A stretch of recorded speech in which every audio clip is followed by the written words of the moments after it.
And now, for this week's State of Trade in Star Citizen. The Free Fly event is wrapping up. With the 5th of November being the final day, Port Olisar should become marginally safer. Trading hit an all-time high this week, with many commodities hitting record prices and seeing first-time shortages over the weekend. While most likely a result of bulk haulers finally reaching amounts that allow them to haul high-tier cargo, the Free Fly event may be to blame as well, as many prospective players tried out trading for the first time. And now for market data. The metals market still sees Agricium at up to 24.84 UEC in Crusader, with deposits on Lyria hitting 24.13, both far above its base price of 22.5. Agricium saw extreme shortages at all outposts. Gold follows the same trend in Crusader, with deposits up to 5.86 from a base price of 5.4 and sees major shortages. Deposits in other systems are still holding at base prices.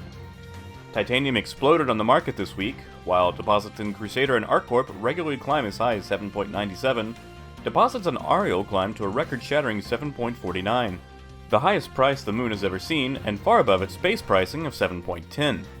Olisar also sees an oversaturation of titanium, with its sell price falling as low as 7.68.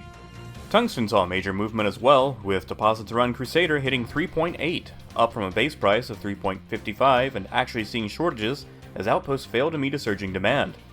Aluminum sees no changes and stays firm at 1.11 UEC. Legal Vice sees increased movement on distilled spirits as alcohol rose to 4.8 from a base price of 4.5, as more traders find ports willing to purchase in bulk.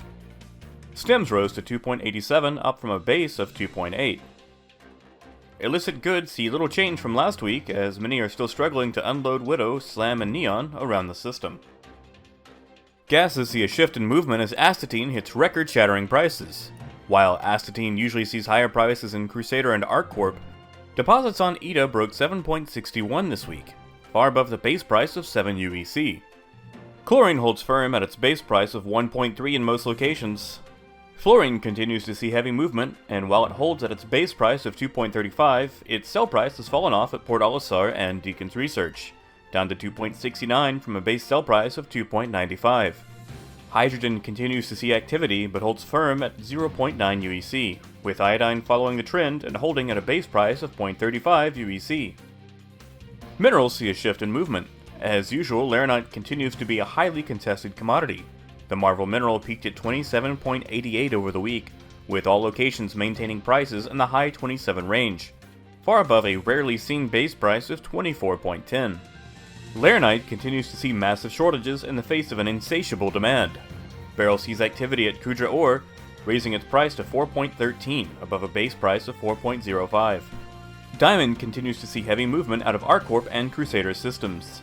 Prices spiked at 6.48, up from a base price of 5.85, while sell prices continue to tumble at Grimhex and Port Olisar, falling to 6.85 from a base price of 7.35. Magda and outposts on Hurston continue to be an excellent source of diamond, as they see little movement and consistently sell at base pricing. Corundum holds at a base price of 2.2, and Quartz follows this trend while holding at a base price of 1.25. Medical prices continue to hold in the high 17 range around Crusader, with traders at both Hicks and Deacons facing shockingly high prices and regular shortages. Far above its base price of 15.75, medical has quickly fallen off as a worthwhile investment. The scrap trade peaked this week as both Grimhex and Crew L1 actually ran out of scrap. Prices surged to 1.55 at both locations and experienced regular shortages over the week. Traders looking for a short haul to Port Olisar are encouraged to visit her L3, as the R&R has consistently held at base pricing of 1.35 and is a close alternative to Crew L1. Processed food sees no movement and holds at 1.2 UEC. Agricultural supplies see little movement and hold at 1 UEC in most locations. Now for next week's forecast. Trading should ease with the Free Fly event coming to an end. Astatine and titanium will continue to see heavy traffic and higher pricing. Laranite is projected to continue its extreme shortages. Medical supply should see a drop in price. Diamond and gold from Hurston may see heavier traffic as traders search for alternative routes. And now, for this week's trading tip. Area 18 and Lorville are both attractive trade destinations. However, Lorville is the safer alternative, as jumping to the city puts you directly inside Armistice. Area 18 requires you to travel through atmosphere, leaving you exposed to possible attack for a short time. If there are reports of attacks at Area 18, consider making Lorville your destination to keep you safe from would-be attackers. That's it for this week's State of Trade. Until next time, keep on truckin'.